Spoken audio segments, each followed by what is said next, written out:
जो हम लोगों ने अभी डिस्कस किया है, एक बार जल्दी से देख लेते हैं। चलिए, पहला सवाल क्या था? पहला सवाल, करप्शन परसेप्शन इंडेक्स, भारत का स्थान क्या है? देखो तो सबसे इंपॉर्टेंट यही ना है। तो भारत का स्थान है 91। दुनिया में सबसे कम भ्रष्ट देश कौन सा था? देखो तो सबसे कम भ्रष्ट कौन है? डेनमार्क। सबसे ज्यादा दक्षिणी सूडान, सोमालिया।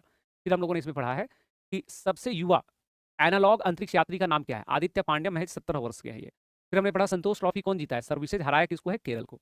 फिर हम लोगों ने इसमें पढ़ा है कि नेटवर्क रेडनेस इंडेक्स में इंडिया का रैंक है 45, पहला स्थान पे यूएस, फिनलैंड, सिंगापुर।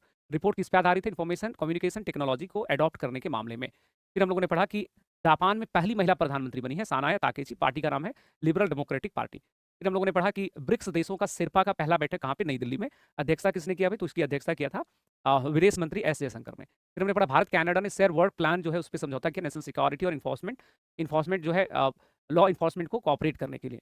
फिर हमने पढ़ा सार्वजनिक वित्त विभाग किसके अंतर्गत काम करता है? कैग के अंतर्गत। वर्तमान कैग कौन है भारत के? तो वर्तमान में के संजय मूर्ति है ना, 15वें कैग है। के संजय मूर्ति कौन से कैग है बच्चे? 15वें कैग है।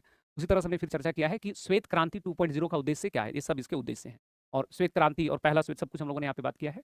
Bio 2006 country of the year किसको नॉमिनेट किया है भारत में? आयोजन कहाँ पे हो रहा है? जर्मनी, नुरेमबर्ग में। इंडिया को रिप्रेजेंट कौन करेगा इसमें? एपिडा करेगा।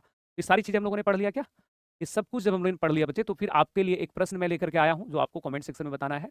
और ये सारा टॉपिक था आज के क्लास में जो हम लोगों ने यहाँ पे ऑलरेडी डिस्कस किए हुए हैं।